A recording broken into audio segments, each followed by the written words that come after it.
tu peux te plaindre en disant oh là là, vraiment, vous avez vu, c'est la société qui m'en veut, vraiment. C'est pas la société qui m'en veut, c'est juste moi qui suis une quiche et qui arrive pas à faire en sorte que le truc il marche. Et tu vois, là j'ai commencé à prendre conscience à ça, et donc à dire le pognon c'est bien, parce que ça me permet, tu vois, de m'acheter des outils et des machins. Ça me permet aussi de faire grailler ma gamine et de faire plein de trucs. D'apporter des choses à des gens. Voilà, et c'est aussi ça, c'est comment tu vas utiliser le pognon et comment tu vas utiliser ton temps. C'est plus ça. C'est genre, est-ce que mon temps, je vais l'utiliser à amasser encore plus de pognon alors que j'en ai déjà plein? Voilà. Ou est-ce que, justement, ça va pouvoir me libérer du temps pour faire plein de trucs vachement bien qui, moi, me plaisent. Et je sais que si moi, ça me plaît, indirectement, ça risque de plaire à certains autres. C'est pas grave, justement, faut pas se foutre de pression parce qu'on ne peut pas plaire à tout le monde. Ça, c'est un adage qui est clair et net, on ne peut pas plaire à tout le monde, il faut accepter ça quand on fait ça. Quand on accepte de s'exposer, il faut accepter que tout le monde ne nous aime pas. Mais pour moi, alors ouais, voilà, la réussite, c'est déjà un accomplissement personnel, et ensuite, quand est-ce qu'on estime qu'on a vraiment réussi, tu vois? Si c'est une quête comme le bonheur, quoi, tu atteins jamais en fait. C'est ça, je crois que ce serait se mettre une énorme pression de se dire j'ai réussi, tu vois. Je pense que même Zidane, quand il gagne la Coupe du Monde, là je pense qu'il se dit ouais, j'ai réussi un truc. Mais regarde, il est devenu entraîneur et là il se dit j'ai un nouveau challenge, tu vois, j'ai un nouveau ça, c'est-à-dire que la réussite, c'est quoi? Je pense que sa plus grande réussite, c'est peut-être pas d'avoir gagné la Coupe du Monde quand t'as des enfants. Mais quand t'as des enfants, tu dis t'auras réussi quand tu te diras il a une famille, un travail. Donc on n'a jamais vraiment réussi. Je pense que ce qui est important, c'est déjà de se dire que notre vie, on en fait quelque chose de bien. Est-ce qu'il faut réussir à l'échelle de la journée déjà pour réussir à l'échelle de la vie? Déjà, je pense qu'il faut moins se prendre la tête sur tout ça. Moi, je crois qu'il faut juste reconsidérer que une vie, elle est là, on en a qu'une, et déjà la réussir, c'est la vivre bien. Moi, tu vois, si je dis que la réussite, c'est de gagner temps ou de faire ça, comparé à quelqu'un d'autre qui fait autre chose de normal, je sais pas, même un mec qui fait des sabots dans le Jura. Mais moi, c'est vachement bien, moi je suis incapable de faire ça, mais lui c'est une réussite aussi.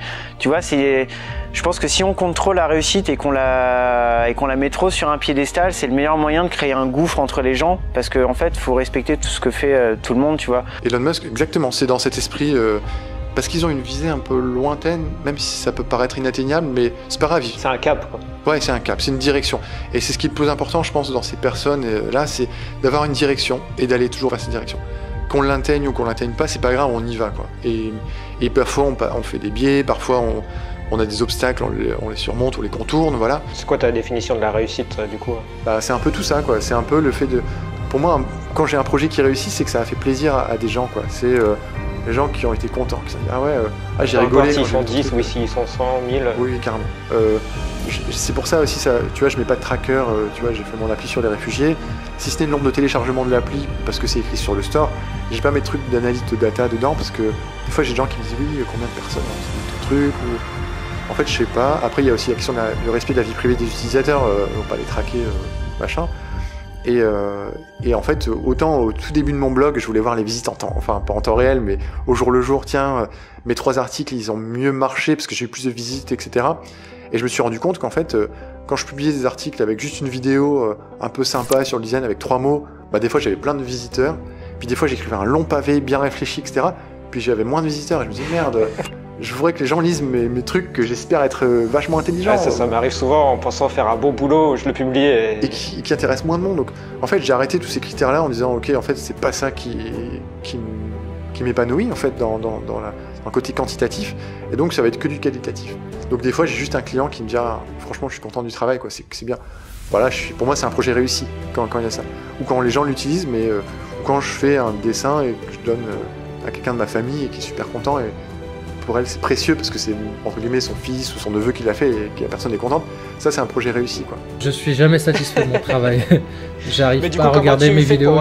Cliquer sur publier si t'es jamais satisfait, est-ce que tu publies même si t'es pas satisfait du coup? Ah oui, ça fait partie du jeu. Ouais. Je m'impose des deadlines où je sais que si je vais pas le faire, je vais dire attention, il y a une nouvelle vidéo qui va sortir vendredi soir. Et je sais que peu importe le résultat, je vais le faire. Mais à partir du moment où je publie, je vois des défauts, je vois des choses à améliorer pour la prochaine. Du coup, je me lance dans le prochain contenu. Quand j'écris un article, quand je fais un contenu, quand je crée une image, un truc comme ça, je suis jamais content Ça m'est jamais arrivé de dire putain, là, génial, t'as fait ça. Tu pourras jamais faire mieux. Enfin, je vois toujours les détails, je vois toujours des choses à améliorer, ce qui est un peu pénible à la langue. Parce que je pense que c'est important aussi de savoir. D'ailleurs, je commence un livre là, je l'ai acheté, qui s'appelle Apprendre l'imperfection.